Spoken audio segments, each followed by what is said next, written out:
Bonjour à tous et à toutes, ici Yann-Éric Dessus à table et bienvenue dans cette mini-série où est-ce que Atlas et moi, on analyse les listes des membres de l'équipe Canada qui va participer au WTC 2026 du 15 au 16 août. Donc, ces vidéos sont des fragments de notre live sur Twitch, donc si vous ne suivez pas déjà sur Twitch, je vous invite à le faire immédiatement. Donc, sur ce, bonne écoute. Perfect, on entend les deux. Bon, mais c'est good. Fait que, bienvenue à tous. Merci beaucoup d'être là. Un premier vrai stream dessus à table, dans le sens où, anciennement, ce qu'on avait fait, on avait été rendre visite à certains joueurs lors de RTT, supporter les troupes et tout ça. C'était plus un peu faire comme, hey, venez avec moi. Là, on va faire vraiment comme un bon petit format nouveau, éducatif, dans le fond. Je vous présente Atlas. Pour ceux qui sont pas sur le Discord dessus à table, Atlas est un membre depuis très très très longtemps dans notre communauté qui aide beaucoup les joueurs, qui est un mastermind de TTS, qui a récemment commencé à assembler du Warhammer physique, mais principalement joue en format digital et a toujours aidé dans le fond notre communauté avec les nouveaux joueurs, autant plus expérimentés que nouveaux, avec des astuces, comme des rapports, mettons comme tu sais, comment je dirais ça, des conversations après bataille pour aider les joueurs. Fait que sur cette petite présentation-là, je vous présente Atlas, puis Atlas, tu veux dire quelques mots sur ta personne également. Yes, salut tout le monde. Fait que j'ai commencé en V10 plus à jouer. Euh, Fait que je joue beaucoup sur TTS, comme que Yann disait. Puis dans le fond, là, en gros, ce qu'on va faire à soir, c'est qu'on va analyser les listes TTS de Team Canada, entre autres. Du coup, on va commencer, voir où est-ce qu'on se rend. Puis n'hésitez pas à liker la chaîne sur la table qui sera sur Twitch, YouTube, liker, vous abonner, partager, ça aide puis ça supporte énormément. Euh, Fait que c'est pas mal ça. J'ai commencé à Perfect. jouer sinon comme TS, puis après ça j'ai switché World Eater, puis j'ai touché pas mal à tout, puis je suis beaucoup le compétitif aussi. Yes. Fait que justement, c'est pour ça qu'une bonne addition ben, complémentaire, disons, dans le sens où moi, la scène compétitive, je commence à m'adapter un peu là-dedans, à apprendre une couple de petites choses. Fait que ça va être assez intéressant d'avoir justement les connaissances de Atlas, puis un peu rajouter un peu du mien aussi, de mon côté, épauler dans le fond comme ses analyses et tout ça. Fait qu'on va regarder tout ça ensemble pour l'équipe Canada, dans le fond Team Canada, où est-ce que le capitaine est Riley Tremblay. Puis on va regarder, dans le fond, c'est une compétition en équipe de 8, donc un GT d'équipe de 8. Donc on va avoir 8 joueurs qu'on va analyser, 8 factions différentes, 5 dispositions avec doublons et triplés en fait. Puis on va regarder tout ça en détail. Puis avant qu'on commence, je voulais juste on regarde ensemble euh, les graphiques au niveau de les inscriptions de WTC 2026. Donc ça, en ce moment, c'est la disposition d'un total de, si je ne me trompe pas, on parle de 300 combien de joueurs déjà? J'ai regardé ça tantôt. Ben là, je sais pas si c'était sur le Ouais, tableau du WTC ou du War Master, parce qu'il y a vraiment chacun leur graphique, si je me trompe ok. pas. Moi, dans le fond, c'est celui Fait de que List WTC, Hammer. euh, Fait, dans le fond, moi, ça me mentionnait comme quoi qu'il y avait 46 pays, 368 joueurs pour le tournoi du 13 au 16.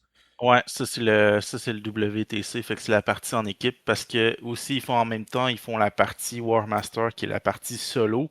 Ok. Qui elle, il y a un autre graphique un peu différent parce que c'est d'autres statistiques. Puis dans celui-là, sont un peu plus que sont plus de 600 joueurs pour cette partie-là en solo. Mais là, on s'intéresse côté équipe.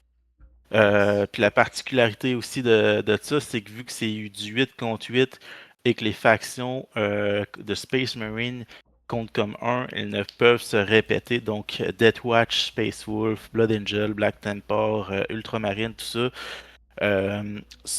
peuvent juste être une fois parmi ces chapitres-là dans une Exact. équipe. Fait que si Fait on que regarde... Ouais, excuse-moi. Dans le fond, je voulais Ça juste limite. mentionner, mettons, pour les gens qui vont nous écouter aussi en niveau audio, juste pour que je vous montre je vous parle de certains chiffres qu'on voit à l'écran. On parle comme quoi que les dispositions, dans le fond, le breakdown des dispositions comme les plus jouées sont Priority Asset, Take and Hold et Reconnaissance. Dans le top 3, on se rappelle que vu qu'il y a seulement 5 dispositions en équipe de 8, il y a certains qui vont se répéter plus souvent, donc on peut voir justement que 24% est Priority Asset pour un 23% Take and Hold et 22% Reconnaissance. Dans le fond, Purge est à 16.5 et Disruption 14.4. Ensuite de ça, en termes de la quantité de factions, dans le top 5 du nombre voyons, des factions jouées, on a les Emperor's Children, où est-ce qu'il y a 36 équipes qui jouent, égal avec les orques, ce qui correspond à une démographique de 9,8% chacun. Ensuite de ça, en troisième place, Chaos Demons, quatrième, Necron, et en cinquième, Tau Empire. Donc ça, c'est les factions les plus jouées dans le format par équipe qui se sont inscrits pour le WTC 2026. Précision aussi, si tu permets aussi. Ben oui. Comme on voit, c'est 36 équipes qui jouent Emperor Children, puis on a 46 équipes au total. Fait que c'est quand même une bonne Wow! majorité, là. Quand même insane. Fait que, parfait avec ça, c'est juste quelques petits chiffres que je voulais démontrer a priori. Puis, on peut commencer, je crois, tout de suite à aller analyser notre première liste. Et donc, la première liste est le joueur François Lalonde. Dans le fond, joueur de Chaos Demons. Dans le fond, donc, ses détachements sont principalement, dans le fond, Blood Legion et Cavalcade of Chaos. Donc, n'importe quoi ce qui se chevauche to Glory, to Bloodbath. C'est pas mal ça qu'il joue. Donc, ça a beaucoup rapport avec, justement, des Mounted, les Khorne, avoir accès à du mobile, du Surge, dans le fond, défoncer les murs, ce genre de choses-là. Fait qu'à là, je te laisse la parole pour l'analyse plus en détail. Yes, fait que c'est ça, il joue deux détachements. Dans le fond, le premier à un DP, c'est Cavalcade of Chaos qui permet au Mounted de fall back et pouvoir shooter et charger. Puis à l'autre détachement qui joue, c'est Blood Legion, celle de Khorne, qui permet de faire un surge move quand on se fait tirer dessus. Donc un surge de D6. Euh, non, excusez, c'est petite précision. C'est pas quand il se fait tirer dessus, c'est quand que l'ennemi se déplace dans les 8 pouces. On peut faire un surge de D6. Et puis, après ça, les légions démoniques de Khorne qui détruisent un ennemi, là, c'est plus particulier, mais qui détruisent un ennemi qui est sur un objectif, ben ça va rendre stick Ce qui l'objectif. est quand même spécial, pareil, comme je Fait trouve comme mécanique, là. Le stick ouais, on death, genre, c'est fight, où tu le shoot dessus. si tu détruis de quoi, tu stick. Fait que ça, c'est quand même intéressant, surtout qu'on joue Purge de faux. Donc, Mhm. vraiment, détachement, vraiment fait pour tuer. Puis, si on regarde la liste comme telle, bon, ben, on a trois blocs de 6 Blood Crusher, donc qui est démonté de Khorne. Fait que c'est vraiment une unité, là, un hammer là, qui est là pour venir détruire l'adversaire. Là. On parle, tu sais, c'est 6 body, toughness 7, save à 3, invue à 5, 4 PV chaque. Fait que tu sais, c'est un peu tough, un peu style, on peut comparer Terminator avec une save un peu moins bonne, mais une toughness beaucoup plus haute, qui bouge de 10, qui passe pas au travers des murs. À Mais part s'il est capable de vous c'est donner mobile avec le stratagème au niveau du Cavalcade, il est capable de Ouais. donner mobile à l'unité de Mounted, fait que ça aussi, c'est quand même pas pire. Puis dans le fond, fait que c'est 6 attaques de base chaque. Tu sais, il y a une arme de base puis une extra attaque. Fait que l'arme de base, c'est 2 attaques par modèle de force 5, PA2, dégâts 2. Et les extra attaques sont en dégâts 1. C'est 4 attaques, force 6, PA1, dégâts 1. Donc, Fait que tu sais, déjà là, on là, peut voir que c'est comme tanky puis offensif en même temps, tu sais, avec de la mobilité, fait que c'est rough. ouais, parce que c'est ça. Puis, il semble avoir l'opportunité de faire aussi une grosse Alpha Strike Parce que déjà, ça bouge relativement vite. Fait qu'il peut y en avoir un pack qui est placé relativement rapidement pour ligne de départ assez agressive, mettons. C'est sûr, ça faut qu'il on sait jamais l'adversaire puis les dispositions que les autres vont jouer, fait que ça va être il va s'adapter en conséquence. Mais il peut se déployer quand même pour reach assez rapidement, surtout si on parle reach search and destroy, où est-ce qu'on est à 18 pouces de l'ennemi. Donc portée assez courte, considérant que de base sont à 10 pouces, ça bouge de 10 pouces. Et puis, ce qui est intéressant, c'est qu'il y en a un pack qui lead avec un Skullmaster, donc un personnage qui peut leader ces Blood Crusher, avec un enchantment qui vient donner plus 2. euh, ouais, qui vient donner plus 2 à la charge. Donc, en plus, Du ces plus packs-là de un. Blood Crusher Ouais, ont une icône qui donne exact. plus un. Donc, on a un pack qui a plus 3 à la charge. Et puis, avec ce détachement-là, on peut arriver, il y a un strat pour arriver T1 de Deep Strike. Donc, on peut potentiellement Rapid Ingress en tour 1 et tenter une charge directe dans l'ennemi à une charge à 6, autrement dit. Et en plus, ça peut potentiellement être reroll si on a les PC, puisque on arrive de réserve en phase de mouvement. Puis à la phase de charge, ben, on pourrait réutiliser un autre commandement, un point de commandement vu qu'on est dans une autre phase. Fait qu'on peut potentiellement avoir une charge à 6 reroll. Donc ce qui peut être intéressant, c'est vraiment venir faire une alpha strike de, ce- de- de ce côté-là comme ça. Sinon, il y a toujours la possibilité de rapid ingress un autre pack, puis à son tour de Deep Strike à 6 pouces avec ce strat-là. Puis après ça, justement, à ton tour, tu as le pack de Deep Strike. Eh ben, il va faire sa charge à 6. Tu as l'autre pack de Rapid Ingress, il va pouvoir bouger puis charger. Absolument. Fait que c'est vraiment. T'as une grosse Alpha Strike possible. Fait que pour les ennemis, ses adversaires, je pense déjà, faut que tu aies de quoi pour tuer 18 modèles comme ça. Puis je pense pour te prévenir des Alpha Strike de même qu'ils peuvent avoir, ben, c'est d'avoir des petites unités qui peuvent vraiment screener, encaisser. Puis en Puis il même faut que temps, tu tu en aies sais, quand même pour bloquer beaucoup. Là. Fait que, tu sais, fait, tu sais, je veux juste comme ramener, mettons, comme faire un petit recap généralisé de comme ce unit-là en particulier, le Attach Unit, là, parce qu'avec le enhancement, le site, enfin, on s'entend que le détachement au complet, avec le support que ça a, ce pack-là de Skullmaster plus Blood Crusher, on parle de Mortal Wound on Impact, on parle de plus 3 à la charge, on parle de Battle Shock Test à la charge, on parle de Devastating Wound à la charge, sur quelque chose qu'on peut donner mobile, qu'on peut faire des Blood Surge, qu'on peut... Man, crazy damage output. yes. Puis après ça, ben c'est ça, pour aller chercher du dommage parce qu'on n'a pas assez, ben Scarbrand. Scarborough. Euh, c'est Advent charge de base, ça bouge de 10, c'est un gros ton. S'il touche de quoi, peu importe ce qui touche, normalement, ça disparaît, là. Non, donc, à moins d'être vraiment pas chanceux sur les CD, là, Ce de que j'aime rouler juste beaucoup, des 1, ce que j'aime comme beaucoup, t'aimes beaucoup faire. ouais, c'est ça. Ce que j'aime beaucoup, mettons, des Demons, de Korn, ou tu sais, dans ces gros, comme que ce soit Ingron ou que ce soit Scarbrand, ou tu sais, on parle beaucoup, tu sais, de damage flat. Fait, tu sais, d'avoir un damage qui est pas un D6 plus 1, c'est quand même solide. Quand on regarde son strike profile qui est 8 attaques, force 16, armor pen 4, damage 6. C'est quand même déjà solide, là. On est capable, on aime ça des values safe, des chiffres qu'on est capable de calculer. Puis comme tu dis justement, il y a Ouais, déjà Advance and une Charge. bonne stabilité. Tu le sais que c'est 6, c'est pas des fois le D6 plus 1 qu'on voit souvent, mettons comme les Lascan.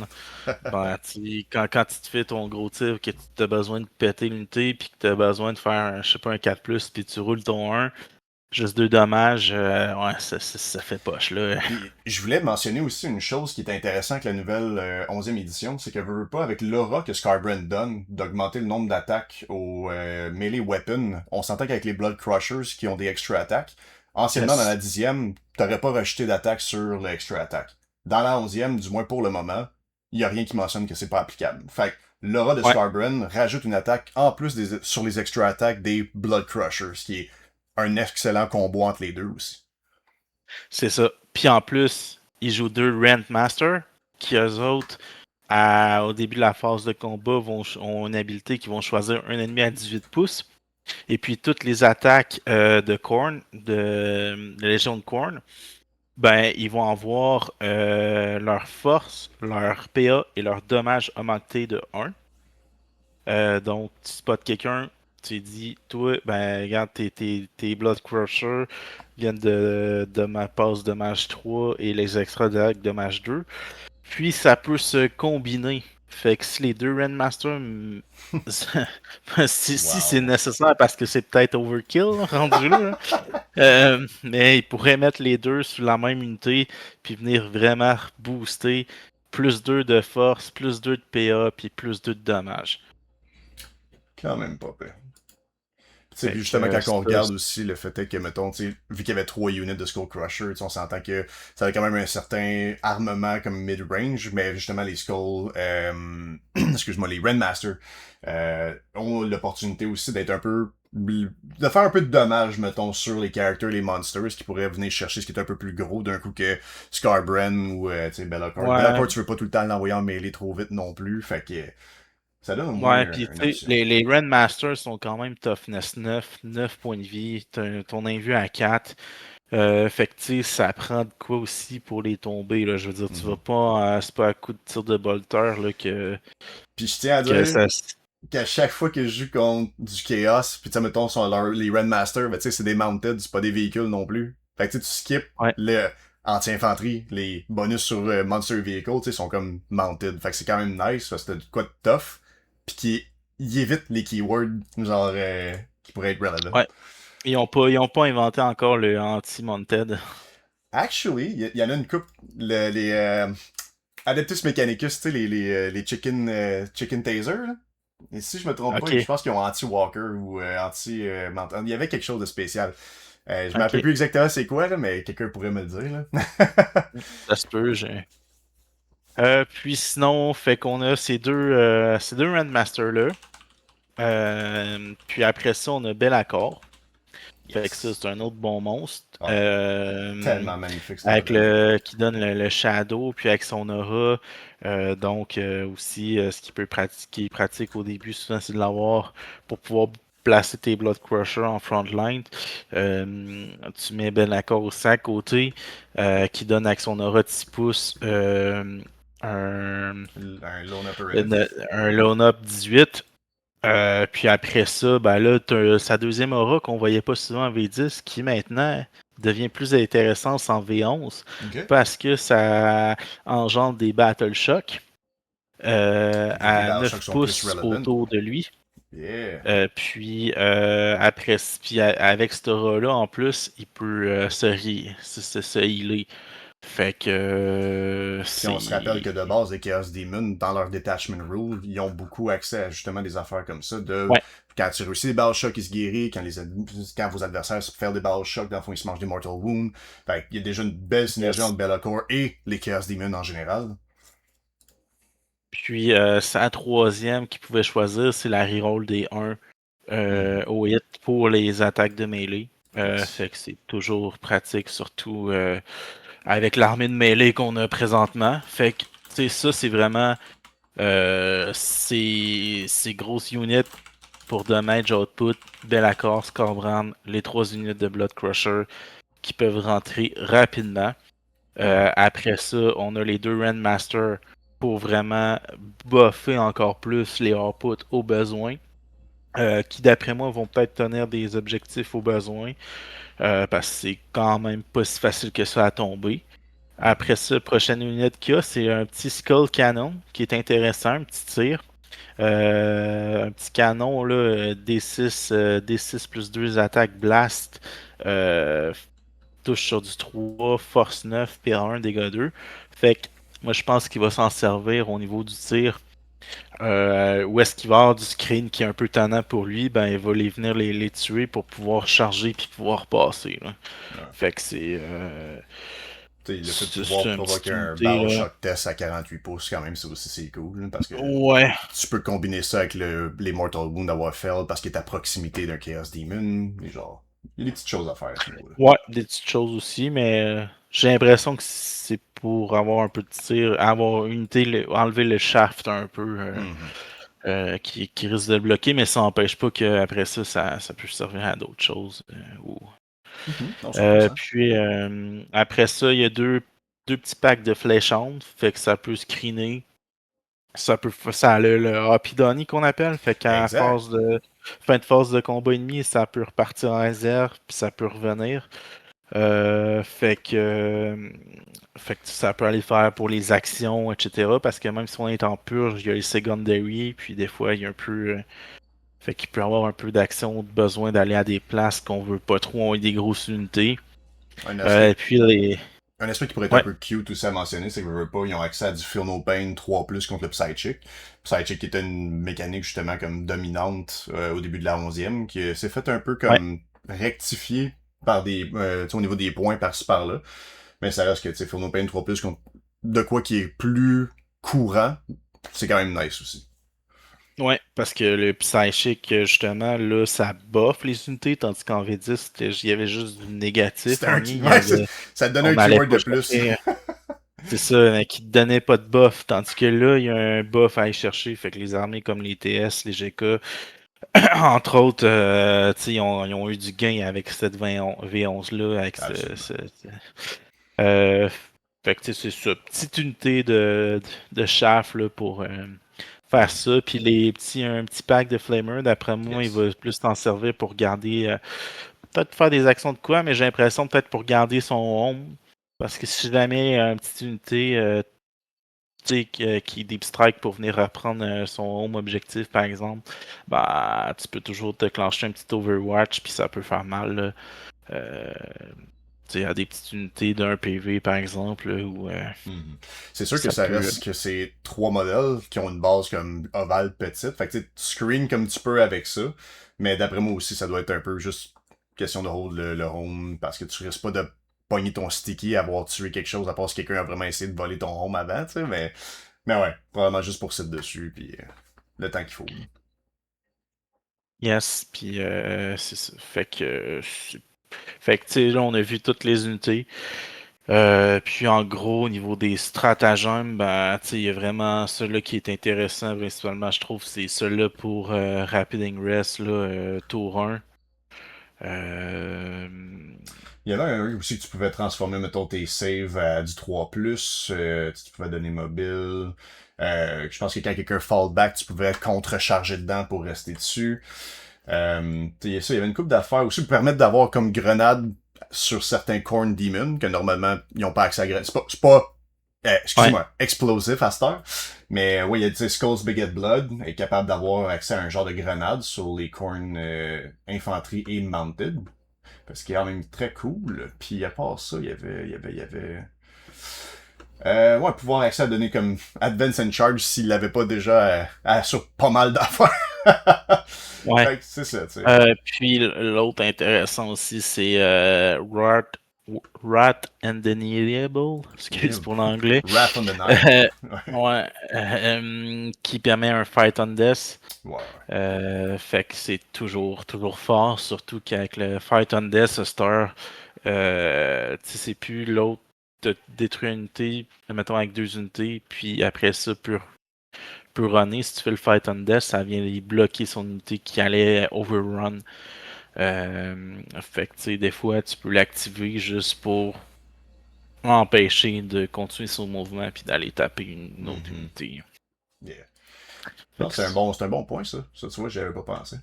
Good call. Puis, c'est ça. Fait que ouais, c'est pas mal l'analyse au niveau Chaos Demon. Je pense qu'on a fait le tour, honnêtement. ouais, je pense que c'est ça. Je pense qu'il y a une bonne liste pour justement faire ce qu'il veut faire, du dégât. Tu sais, 5 grosses unités qui peuvent se faire buffer. Mhm. Puis il peut y aller en alpha strike assez rapidement. Là.